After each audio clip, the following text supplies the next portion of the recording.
Mga bossing, dapat po sa paggagawa nitong pattern, dapat nasa eskwela siya. Ganito po yan, oh. Pag nasa eskwela siya, pag tinabi siya dito sa katabi niya, maganda yung lapat, tuwid. Saka dun sa kabila,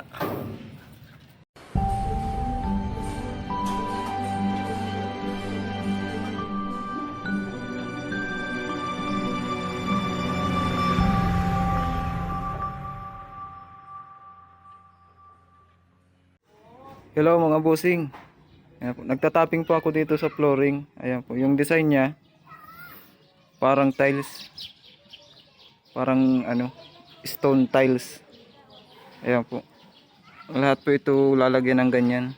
Itong buong flooring na ito. Ayan, hanggang doon paikot. Ayan. Ayan po, po ako nagtatapping na dun sa lalagyan ko ng ganyan design. Ayan po. Pagagawa ko po ng design ganun, flat bar po ang gamit ko dyan. Ito po. Ayan.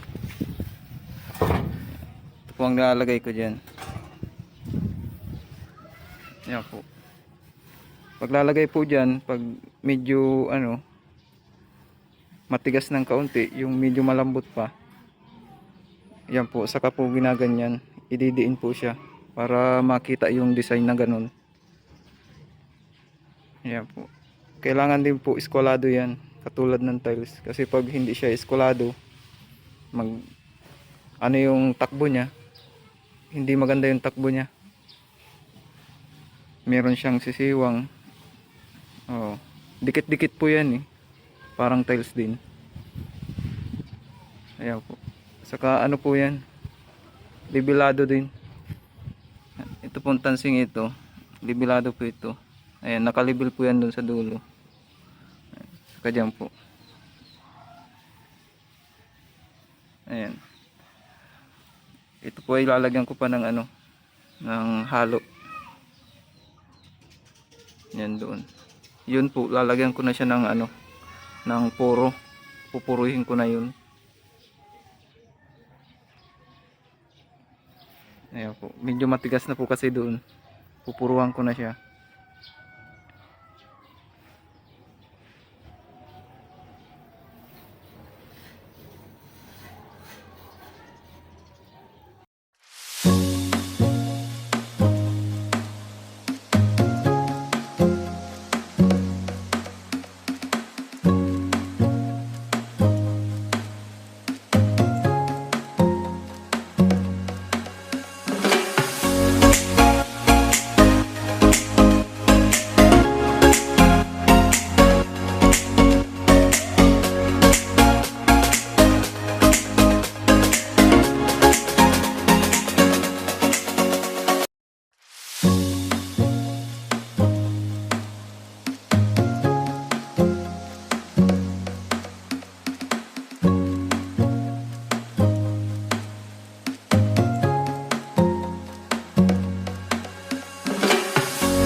bossing, dapat po sa paggagawa nitong nitong pattern, dapat nasa eskwela siya.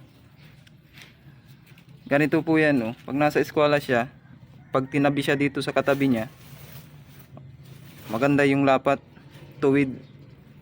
Saka dun sa kabila, siya rin. Parang tiles din, nasa eskwela siya. Kasi pag nawala ito sa eskwela, itong pattern na ito, magkakaproblema dyan sa bikat. May lalaki, may liliit. Ayan po. Saka paglalapat po nito, kailangan din may tamsik. Ayan po. Yung guide niya. Para maganda yung pagkatuwid.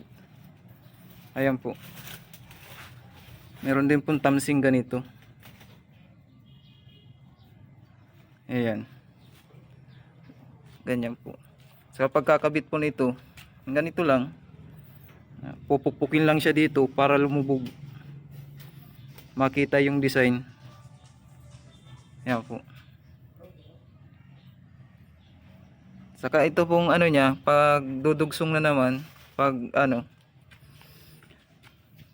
halimbawa ganito po, pag magkakabit na naman po dito sa katabi, kailangan po yung yung kanto nung nung halimbawa po ito pong kantong ito, kailangan po maalis ito para dun sa tatabi ng isa.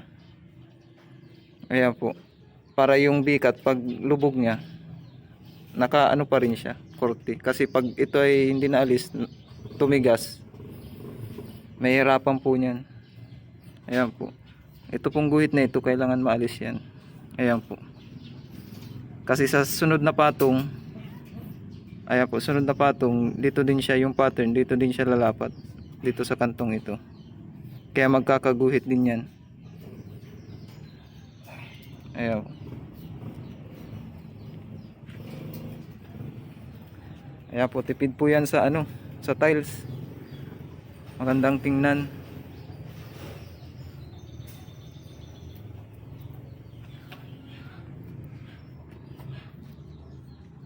Mga bossing, ito na po. Ayan. Pininturahan na po namin siya. Ayan.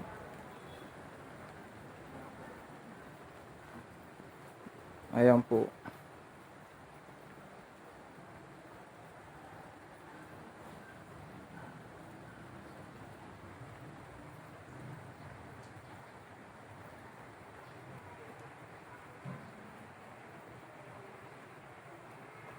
Ayan.